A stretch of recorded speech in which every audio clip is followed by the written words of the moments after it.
প্রতিপক্ষকে উড়িয়ে দিল ব্রাজিল। প্রথম অর্ধে হজম করালো থ্রি পিস, দ্বিতীয়ার্ধে পরীক্ষা নিরীক্ষা করেছেন আনচেলত্তি, তৈরি হচ্ছেন পরের ম্যাচের জন্য। ইগোরের বদলি নামা কুনহা করেছেন 2 গোল। গত ম্যাচের পর আজও গোল করেছেন ভিনিসিয়াস।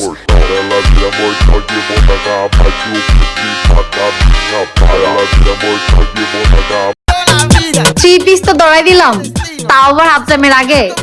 কি রাগ করলা?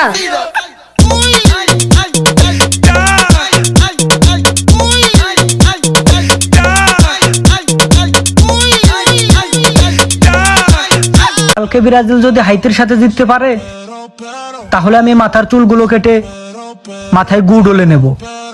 চ্যালেঞ্জ করলাম। আমি দুঃখে মইরা যাই, আমি লজ্জাই মইরা যাই, আমি দুঃখে মইরা যাই, আমি লজ্জাই মইরা যাই, আমার সাথে প্রেম করতে চায় শেফালির জামাই। একটা ভিডিও না দিলে আর্জেন্টিনার ভাইয়াদের মনে হয় যে সকালবেলা নাস্তা করা হবে না। তারা শুনতে চাইতেছে যে ব্রাজিল খুবই খারাপ খেলছে, ব্রাজিল খুবই জঘন্য খেলছে, ব্রাজিল একদম বিশ্বের সবচেয়ে ছোট টিমের সাথে খেলছে, ব্রাজিল বিশ্বের সবচেয়ে ছোট টিমের সাথে 3টে গোল করছে, যে 3টে গোল তাদের সারা জীবনের ট্রফির সমান, তারপর হাফ টাইমের আগে করছে।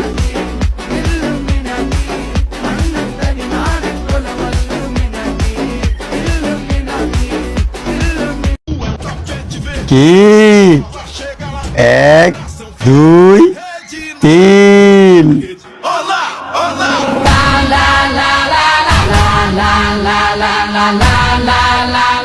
কার্লো আনচেলত্তি তিনি প্রেস কনফারেন্সে বলেছেন নেইমার জুনিয়র স্কটল্যান্ডের সঙ্গে ম্যাচ দিয়ে প্রত্যাবর্তন করছেন, ম্যাচ ফিটনেস তার চলে এসেছে, নেইমার ফিরছেন ব্রাজিলে। এর চাইতে বড় সংবাদ বোধহয় এই মুহূর্তে আর কোনো কিছু হতে পারে না।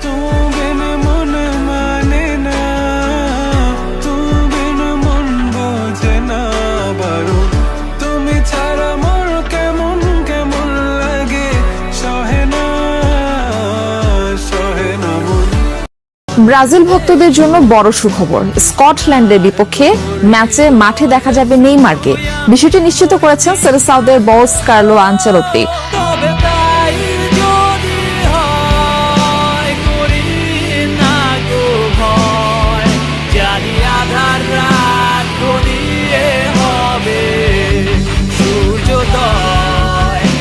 বিসমিল্লাহ।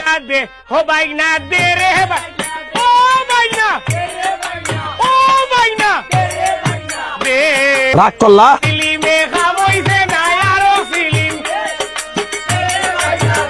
রাগ করলা?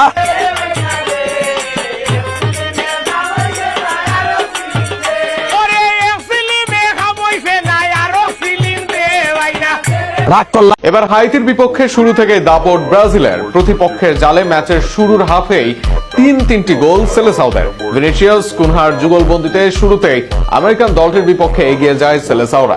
গোল ছাড়াও এদিন প্রথমার্ধ ছিল ব্রাজিলের দখলেই।